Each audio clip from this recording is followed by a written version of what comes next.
ગુજરાતી નિબંધ પ્રાર્થના આધ્યાત્મિક ખોરાક.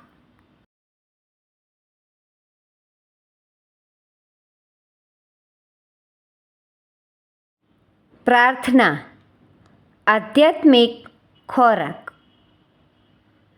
ગાંધીજી કહેતા કે ઈશ્વરે મારી પ્રાર્થનાનો જવાબ ન આપ્યો હોય એવું કદી બન્યું નથી.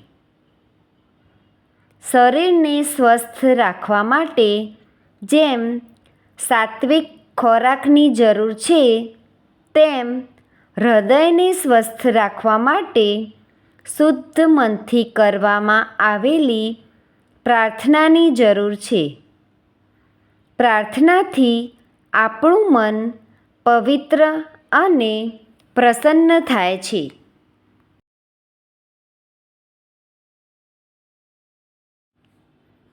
આપણે સવારથી સાંજ સુધી અનેક કાર્યો કરીએ છીએ. કેટલાક કાર્યોમાં આપણને સફળતા મળે છે જ્યારે કેટલાક કાર્યોમાં નિષ્ફળતા મળે છે. સફળતા મળતાં આપણને આનંદ થાય છે અને નિષ્ફળતા મળતાં આપણે નિરાશ થઈ જઈએ છીએ. કેટલીક વાર તો આપણે અતિશય આનંદ કે અતિશય શોકમાં ડૂબી જઈએ છીએ.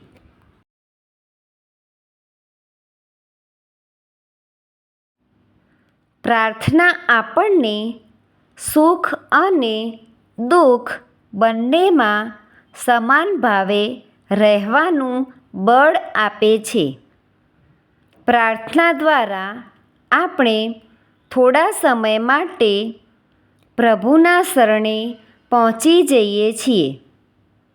હૃદયના શુદ્ધ ભાવથી પ્રાર્થના કરવાથી આપણને અગાધ શાંતિ પ્રાપ્ત થાય છે.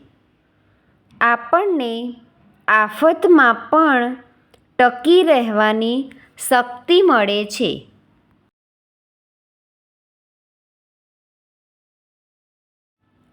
પ્રાર્થનાથી આપણામાં નમ્રતાનો ભાવ જાગે છે. પ્રાર્થનાથી આપણે આપણા દોષો જોઈ શકીએ છીએ અને તેમને દૂર કરી શકીએ છીએ. પ્રાર્થનાથી આપણા હૃદયની મલિનતા દૂર થઈ જાય છે. તેથી જ કાકા કાલેલકરે કહ્યું છે કે પ્રાર્થના હૃદયનું સ્નાન છે.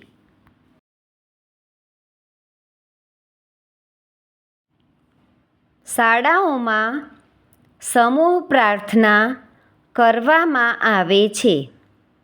તેનાથી બાળકોમાં પ્રાર્થના કરવાની ટેવ કેળવાય છે. પ્રાર્થના કરવાથી બાળકો સંસ્કારી બને છે. ગમે તેટલું કામ હોય છતાં ગાંધીજી સવારે અને સાંજે નિયમિત પ્રાર્થના કરતા. તેમની પ્રાર્થનામાં અનેક લોકો જોડાતા અને શાંતિનો અનુભવ કરતા.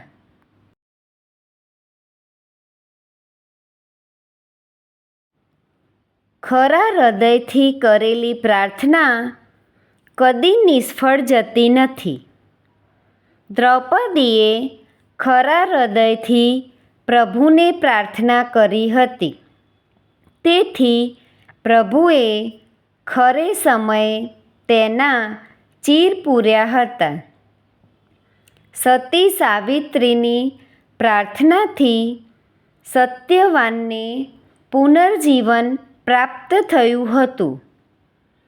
નરસિંહ મહેતાની પ્રાર્થના સાંભળીને ભગવાન શ્રી કૃષ્ણે તેમના અનેક કામો કર્યા હતા.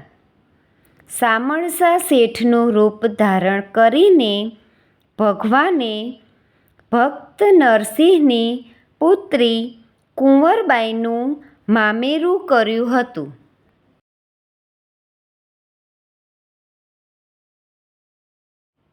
બાબરે ખરા હૃદયથી બંદગી કરીને મરણ પથારીમાં પડેલા પોતાના પુત્ર હુમાયુને બચાવ્યો હતો.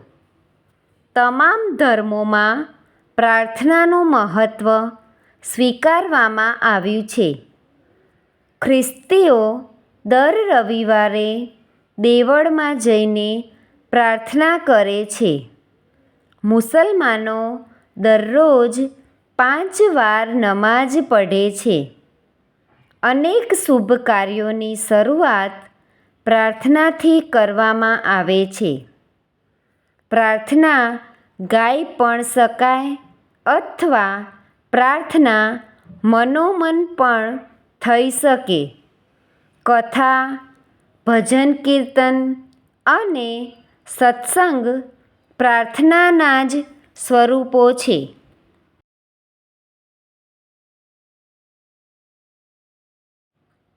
આપણે દરરોજ પ્રાર્થના કરવી જોઈએ. પ્રાર્થનામાં ઈશ્વર પાસેથી ધન કે કીર્તિ જેવી વસ્તુઓની માંગણી કરવી યોગ્ય નથી. ઈશ્વર આપણને શાંતિ આપે અને કોઈ પણ પરિસ્થિતિમાં ટકી રહેવાનું બળ આપે તેવી જ યાચના કરીએ. Thank you friends. Please like, share and subscribe.